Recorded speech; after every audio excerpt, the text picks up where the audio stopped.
నన్ను గౌరవంగా మాట్లాడుతున్నాడు కానీ అన్నయ్య అవుట్ ఆఫ్ ప్రొటెక్షన్ మాట్లాడుతున్నాడు కానీ అవుట్ ఆఫ్ మాట్లాడుతున్నాడు కానీ అసలు ఎప్పుడు ఏ పని చేయలే. లేదు నిజం ప్రామిస్ అండి, ఏ పని చేసేవాడు కాదు. మా ఇద్దరికి మధ్యలో పాపం అన్నయ్య చాలా పని చేసేవాడు. ఎంత పని చేసేవాడు, నేను వచ్చిన తర్వాత మళ్ళీ నాకు ఏదైనా చిన్న పని చెప్తే అది కూడా నువ్వే చేయనివ్వండి. ఆ కోపం వచ్చేది, కోపం వచ్చి ఒకడు కొట్టేవాడు, కొడితే కోపం వచ్చేది తప్ప నేను వెళ్ళేవాడిని కాదు. అమ్మకి ఎప్పుడు ఏంటంటే ఒక ఇదే పని చేయడని, అంతే, నిజంగా ఏ పని చేసేవాడిని కాదు. అవునా? లేదు లేదు లేదు మహాప్రేమ.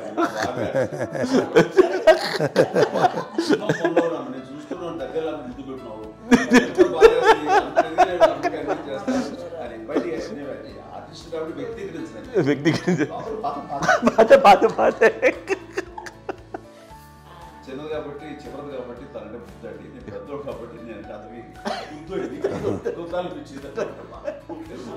ఎక్కువ కష్టపడింది కానీ మా నాన్నగారి చేతిలో ఎక్కువ అంటే నాన్న బాగా కోపం ఎక్కువ అనుమానించింది కానీ అన్నయ్య పాపం బాగా దొరికేసేవాడు పాపం.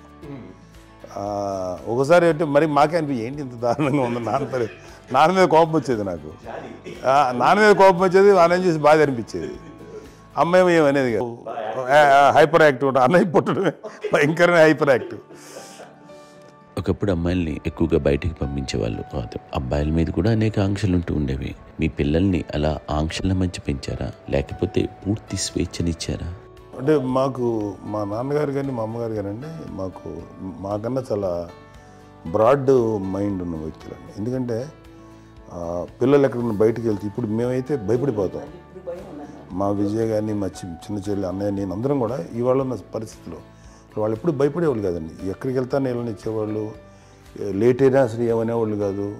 లేకపోతే ఏదైనా మోటార్ బైక్లు వేసుకున్నాను, లేకపోతే కారులో ఎట్లా పడితే ఎట్లా వెళ్ళినా సరే ఏమనేవాళ్ళు కాదు.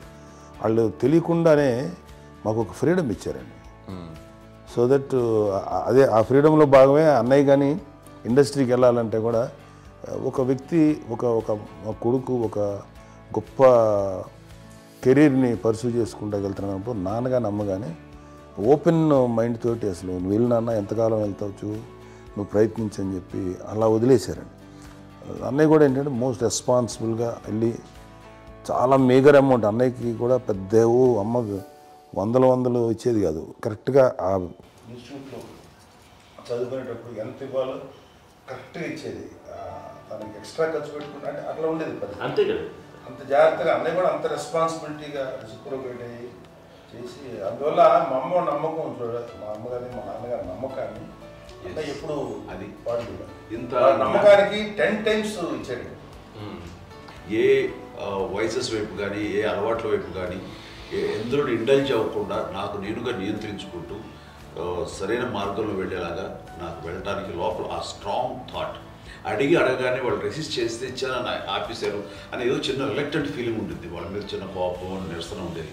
వాళ్ళు లేకపోవడానికి వాళ్ళు వెంటనే అడిగిన వెంటనే జాగ్రత్త అనే నిర్ణయం నీది కానీ జాగ్రత్త అని హెచ్చరిక చేయడంతో నాకు మరింత బాధ్యత తిరిగి గుర్తు తిరిగి నేను నడుచుకుంటూ వెళ్ళాను. కాబట్టి అది నాకు ప్లస్ అయింది వాళ్ళ దగ్గర. అంటే మదర్ అంటే తల్లి అనే కాదు, మదర్ ఫిగర్ ఎవరిచ్చినా సరే అది నానైనా తల్లితో సమానం అనుకుంటాను. నాగో చెప్పినట్లుగా అట్లాగా అలసిపోయి వచ్చిన నాకు కాళ్ళు నొక్కుతుంటే నాకు భయం వేసేసేది. ఆ తర్వాత పడుకో అది గదవాయించేవాడు, అది కూడా కోపం అంటే ఉదాహరణ అంటే మళ్ళీ అది నాకు మళ్ళీ తిడతారు ఎందుకు కాదు పడుకుని ఎక్కడ నిద్ర వస్తుంది నాన్న అంటే. సో ఆ రకంగా నాన్న తన ప్రేమను చూపిస్తుంటాను. ఆ తర్వాత గోండా టైంలో కూడాను నేను ట్రైన్ కింద వెళ్తుంటే నాన్న అక్కడే ఉన్నారు, రాజమండ్రి దగ్గర ప్రాంతం.